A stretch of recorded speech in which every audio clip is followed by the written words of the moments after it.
السلام علیکم ورحمۃ اللہ وبرکاتہ۔ لائیو سوال جواب کے سیشن میں آج پھر حاضری ہے۔ 10 رمضان المبارک ہو چکے ہیں، یعنی 10 روزہ پورا ہو چکا ہے۔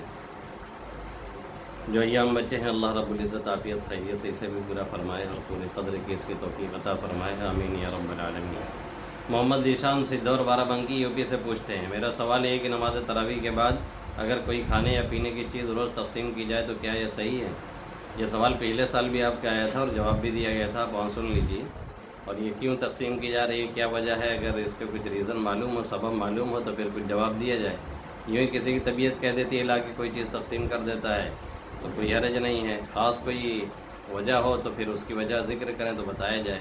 محمد فیصل مقیم حال ریاض سعودیہ سے پوچھتے ہیں، مفتی صاحب میں نے دیکھا ہے ایک حافظ صاحب تراویح میں قرآن دیکھ کر پڑھتے ہیں، تو کیا اس طرح پڑھنا درست ہے؟ یاد رکھیں اس طرح نہ پڑھنا درست ہے نہ سننا درست ہے۔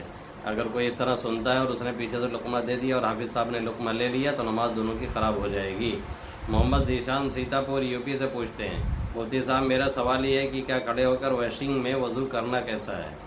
ویشنگ میں یعنی واش بیسن میں وضو کرنا، دیکھیں آداب میں سے ہے کہ آپ اونچی جگہ بیٹھیں، چھینٹے وغیرہ کم آئیں اور قبلہ رو ہوں، یہ سب آداب میں سے ہیں، اور اس کو کوئی فالو کرتا ہے، کوئی یہ سب کرتا ہے تو بہت اچھی بات ہے۔ باقی ہے کہ واش بیسن میں اگر کوئی کھڑے ہو کے وضو کرتا ہے تو وضو کرنے میں کوئی حرج نہیں ہے، چھینٹے وغیرہ سے تھوڑا احتیاط چاہیے۔ انس غزالی اعظم گڑھ یو پی سے پوچھتے ہیں، مفتی صاحب سوال یہ ہے کیا رمضان المبارک میں عید الفطر کی نماز میں امام محمد رحمہ اللہ تعالیٰ سے جو دعائے قنوت منقول ہے بلند آواز سے پڑھ سکتا ہے؟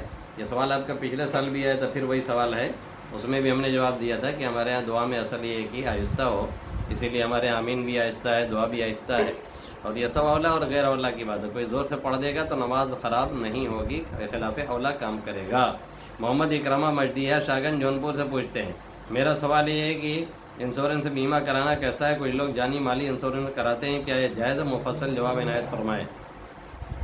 ایسے تو عام طور پر جو بیمہ ہوتا ہے، انشورنس ہوتا ہے، وہ جائز نہیں ہے، چاہے وہ لائف انشورنس ہو، چاہے وہ قانون ہیلتھ انشورنس ہو، کوئی بھی اس طرح کا۔ باقی یہ کہ کچھ قانوناً مجبوری ہوتی ہے، جیسے گاڑی آپ نے لیا اس کا کرانا ہے، دکان آپ نے کیا اس کا کرانا پڑتا ہے کچھ، تو قانونی مجبوری کے تحت آپ کرا سکتے ہیں، لیکن اگر آپ کا کوئی نقصان ہوا تو آپ اتنا ہی لے سکتے ہیں جتنا آپ نے جمع کیا ہے، اس سے زیادہ آپ نہیں لے سکتے ہیں۔ باقی یہ کہ کسی کا خاص مسئلہ ہو، کوئی خاص حالات میں بیمہ کرانے کی کوئی ضرورت ہو اور وہاں پہ بیمہ کرانے سے جان مال محفوظ ہو جاتا ہو تو اس کو خاص کر مفتیان کرام کے یہاں بھیجنا چاہیے لکھ کر کے۔ آج کل کے حالات میں کیا اس کی کوئی گنجائش ہے کہ نہیں ہے، اور اس کی وجہ سے کیا کوئی حفاظت ملتی ہے کہ نہیں ملتی ہے، یہ سب دیکھنا پڑے گا، تو پھر اسی اعتبار سے وہ جواب دیں گے۔ محمد صاحب سنبل پور جونپور یو پی سے پوچھتے ہیں، تراویح کی نماز 8 رکعت پڑھنا کیسا ہے؟ محترم تراویح 8 رکعت ہے ہی نہیں تو 8 رکعت تراویح کیا پڑھیں گے؟ کون سی حدیث میں ہے؟ کوئی ایک حدیث بتا دی جائے جس میں یہ ہو کہ تراویح 8 رکعت ہے، تراویح کا لفظ بھی ہو اور 8 رکعت کا لفظ بھی ہو، تو ہم لوگ بھی پڑھنا شروع کریں۔ کون نہیں چاہتا بھائی اتنی آسانی مل جائے، لیکن ہو تب نا، ابھی کوئی تراویح نہیں 8 رکعت۔ حافظ ابو طالب رجولی جونپور یو پی سے پوچھتے ہیں، سوال یہ ہے کہ اگر کوئی غیر مسلم نمستے نمسکار کرتا ہے پھر سلام کرتا ہے، اس کا جواب دینا کیسا ہے؟ نمستے نمسکار یہ سب تو بالکل آپ اس کے جواب میں نہیں کہہ سکتے ہیں، اگر آپ آداب عرض کہیے، بس اس کے علاوہ گنجائش نہیں ہے، کیونکہ یہ سب کا معنی سر جھکانا، ہمارا سر کہاں جھکتا ہے وہ پتہ ہے۔ اور اگر سلام کر دے تو آپ وعلیکم کہہ کر کے رک جائیے، یا وعلیکہ حداک اللہ کہہ کر کے رک جائیے، وعلیکم السلام نہیں کہہ سکتے۔ محمد صاحب سرامیر محمد احمد جونپور یو پی سے پوچھتے ہیں، مفتی صاحب میرا سوال ہے موبائل میں قرآن رکھنا، اسے بغیر وضو کے پڑھنا کیسا ہے؟ قرآن رکھ بھی سکتے ہیں اور بغیر وضو کے پڑھ بھی سکتے ہیں، ہاں اگر اسکرین پہ اسے ہٹانا ادھر ادھر کرنا ہے تو بغیر وضو کے، اکثر علماء چونکہ لکھتے ہیں ڈائریکٹ اس پہ ہاتھ نہیں لگانا چاہیے، وہ ایک طرح سے قرآن پہ ہاتھ لگتا ہے، اس لیے سائڈ سے کھسکایا جائے تو زیادہ اچھا ہے، اور کچھ محققین کہتے ہیں کہ نہیں اس کی بھی گنجائش ہے۔ محمد ایوب حلیمی سعودی عرب سے پوچھتے ہیں، مفتی صاحب کوئی شخص سعودیہ میں روزہ رکھ کر انڈیا گئے، وہاں کے حساب سے 30 روزہ اور 31 روزہ ہو رہا ہے تو کیا کرے؟ صاحب بتا رہے ہیں روزہ توڑ دے، ایسا کچھ بھی نہیں ہے، آپ کا 31 نہیں 32 ہو، آپ سب رکھیں گے یہاں۔ آپ صلی اللہ علیہ وسلم نے فرمایا سومو یوم سومون و افطرو یوم تفطرون، جس روز سب لوگ روزہ رکھتے ہیں، جب سب کا روزہ ہوتا ہے آپ بھی روزہ رہیں، اور جب سب عید مناتے ہیں تب آپ عید منائیں، اکیلے آپ ٹہل کے عید منائیں گے کیا ایک دن پہلے؟ مہتاب محمد اظہر ریاض سعودی عربیہ سے پوچھتے ہیں، مجھے ریاض سے عمرہ کرنے جانا ہے، پہلے مدینہ جانا بہتر ہے یا مکہ میں ریاض یعنی روم پر ہی بغل کے ہے اور زیر ناف بنا سکتا ہوں، میقات پر جا کر غسل کروں گا اور احرام پہن لوں گا۔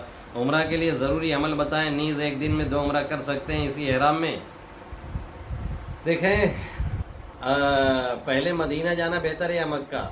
اگر آپ ریاض وغیرہ میں جیسا کہ آپ نے لکھا ہے تب تو مکہ جائیں، پہلے وہاں پاک صاف ہو جائیں، عمرہ کر کے پھر آقا مدنی صلی اللہ علیہ وسلم کے دربار میں حاضری دیں۔ اور اگر ادھر سے کوئی آ رہا ہے مدینہ ہو کر کے اور وہاں پہ روضہ اقدس کے پاس سے گزر رہا ہے اور چاند سے بھی رکنے کا پھر نہ رکے، تب تو بھائی بہت غلط بات ہے، قساوت قلبی کی بات ہے، تب تو وہاں رک کر کے آئے۔ اور جو صورتحال آپ نے لکھی ہے اس میں تو بہتر یہی کہ آپ پہلے مکہ جائیں، پہلے جا کر کے طواف وغیرہ کر کے پاک صاف ہو جائیں، پھر آپ صلی اللہ علیہ وسلم کے دربار میں حاضری دیں۔ دوسری بات آپ نے پوچھی روم پر ہی غسل وغیرہ کر سکتے ہیں؟ بالکل کر سکتے ہیں، میقات پہ اگر موقع ہے تو جا کر کے وہاں کریں یہ سب کام، اور اگر نہیں تو پھر روم پر بھی یہ سب کر سکتے ہیں، اور احرام پہن کر کے آپ تلبیہ پڑھ لیں، نیت کر لیں، عمرہ شروع ہو جائے گا۔ ضروری عمل وہی ہے، آپ تاکہ احرام باندھیں گے، تلبیہ کہیں گے، نیت کریں گے، پھر آپ جائیے وہ بطاف میں، وہاں نماز کا وقت نہیں ہے تو پھر آپ طواف کیجیے اور 3 چکر میں آپ رمل کیجیے اور استقبال کیجیے اور دائنا موڑا نکال لیجیے، اور پھر اس کے بعد طواف سے فارغ ہوں تو 2 رکعت طواف جو واجب ہے وہ بھی مقام ابراہیم پہ یا اس کے آس پاس یا جہاں بھی موقع ہو وہاں میسر وہاں پڑھیے۔ اس کے بعد پھر سعی کیجیے، سعی کے بعد پھر 2 رکعت پڑھ لینا بہتر ہے، پھر اس کے بعد حلق یا قصر کرائیں اور عمرہ سے باہر نکل جائیں۔ اور ایک دن میں 2 عمرہ ایک ہی لباس میں بالکل کر سکتے ہیں، اسی احرام میں کوئی حرج نہیں ہے۔ محمد احمد قاسمی پرتاپ گڑھ یو پی سے پوچھتے ہیں، زید نے گود لے کر ایک بچہ کی پرورش کی تو کیا شریعت اس کی اجازت دیتی ہے کہ وہ اس کو اپنا نام دے سکتا ہے بطور والد کے؟ بالکل گنجائش نہیں ہے۔ ادعوہم لآبائہم واقسطوا عند اللہ فإن لم تعلموا آباءهم فإخوانکم فی الدین۔ اللہ نے فرمایا ہے کہ یہ جو کسی کو اپنا پالک اور بیٹا بنا لیتے ہیں وہ منہ بولا بیٹا حقیقی بیٹا ہوتا نہیں ہے، باپ کی طرف منسوب کر کے پکاریے۔ اگر باپ کا علم نہیں، پتہ نہیں ہے تو پھر اس کو دینی بھائی وغیرہ کہیے، یعنی بھائی صاحب کہہ کر کے پکاریں۔ دوسرے کی طرف منسوب کرنا باپ کی نسبت کے اعتبار سے درست نہیں ہے، تعارف کے لیے کہیں پر بھی نسبت لگائی جا سکتی ہے۔ محمد حارث گرینی جونپور یو پی سے پوچھتے ہیں، سوال یہ کہ روزے کی حالت میں گندی فلمیں جان بوجھ کر یا غلطی سے دیکھ لی تو اس سے روزہ پر کوئی فرق پڑتا ہے؟ بہت فرق پڑتا ہے، اس میں کون سا سوال ہے؟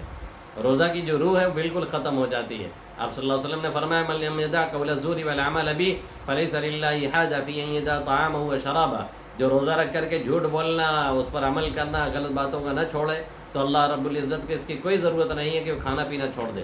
ظاہر ہے جو چھوڑا جاتا ہے تو اسی لیے چھوڑا جاتا ہے نا کہ روحانیت پیدا ہو۔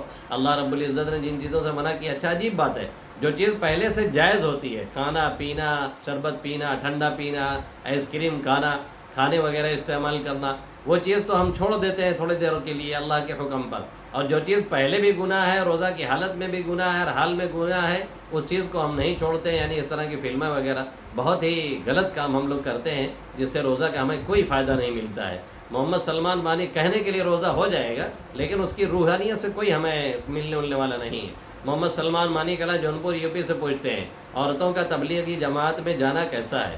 اس تعلق سے آپ سے عرض یہ ہے کہ آپ یہ مسئلہ لے کر کے جائیں تبلیغی احباب کے ہاں، جماعت میں بھی بہت سے ایسے علماء کرام اور اکابرین وہاں موجود ہیں، جا کر کے آپ ان سے پوچھ لیجئے نہ نکلنا کیسا ہے، نہیں ہے، دونوں رائے ہیں، وہاں پہ وہ لوگ بتا دیں گے۔ تنویر احمد شاگن جونپور یو پی سے پوچھتے ہیں، اگر کوئی شخص کسی لڑکی کو شہوت کے ساتھ چھوئے یا شہوت کی باتیں کرے تو منی نکلنے سے پہلے جو پانی نکلتا ہے اس سے روزہ ٹوٹتا ہے یا نہیں؟ اس سے تو روزہ نہیں ٹوٹے گا، ظاہر ہے جب تک انزال نہ ہو، لیکن اس طرح کی حرکت آپ کرنے کیوں جا رہے ہیں، وہ بھی رمضان میں؟ اس طرح کی بات ہے۔ محمد مبشر لکھنؤ سے پوچھتے ہیں، مفتی صاحب روزے کی حالت میں اکثر یہ ہوتا ہے کھانا حلق تک آتا ہے اور میں اس کو نیچے اتار لیتا ہوں، ایسی صورت میں روزہ فاسد ہو جائے گا یا نہیں؟ دیکھیں روزہ فاسد ہوتا ہے 2 صورتوں میں، ایک تو یہ کہ جان بوجھ کر کے منہ بھر کر کے قے کر دے تب روزہ ٹوٹ جاتا ہے، دوسرے یہ کہ منہ میں قے آ گئی ہے اور جان بوجھ کر کے اس کو واپس لوٹا لیا تب روزہ ٹوٹ جاتا ہے۔ باقی یہ کہ حلق تک ایسے احساس ہوتا ہے کبھی ہچکی وغیرہ آتی ہے تو اس سے کوئی فرق نہیں پڑے گا۔ عبدالعلیم کراکت جونپور یو پی سے پوچھتے ہیں، مفتی صاحب تراویح کی نماز 4 رکعت کر کے پڑھ سکتے ہیں؟ ہاں پڑھ سکتے ہیں، گنجائش ہے، لیکن یہ خلاف سنت ہے، توارث کے خلاف ہے، جو عمل چلا رہا ہے وہ 2 کا ہے۔ محمد علی مانی کلا جونپور یو پی سے پوچھتے ہیں، مفتی صاحب کیا حکم ہے ان لوگوں کے بارے میں جو دن میں روزہ رکھتے ہیں اور رات میں IPL کے میچ میں ڈریم 11 اور دیگر ایپس پر پیسے لگا کر جوا کھیلتے ہیں، کیا ان کا روزہ اور نماز صحیح ہوگی؟ مفصل جواب عنایت فرمائے۔ ہاں روزہ اور نماز صحیح ہو جائے گی، لیکن ایک تو جوا، دوسرے وہ بھی رمضان میں مکروہ تحریمی کام، حرام کام، اور جوا کھیل کر کے پھر وہ پیسہ کما کر کے پھر اسی سے افطار کرنا، آقا مدنی صلی اللہ علیہ وسلم نے اسی لیے فرما دیا، بہت سے رات میں قیام کرنے والے ایسے ہیں کہ قیام سے ان کو کچھ نہیں ملتا سوائے جاگنے کے، اور بہت سے روزہ دار ایسے ہیں کہ ان کو روزہ سے کچھ نہیں ملتا سوائے بھوکا رہنے کے، معلوم ہے، اور پھر دن بھر روزہ رہے اور شام کو جا کر کے حرام پیسوں سے افطار کر لیا۔ ان چیزوں سے بچنا بہت ضروری ہے۔ سوال جواب کا لائیو سیشن پورا ہوا۔ السلام علیکم ورحمۃ اللہ وبرکاتہ۔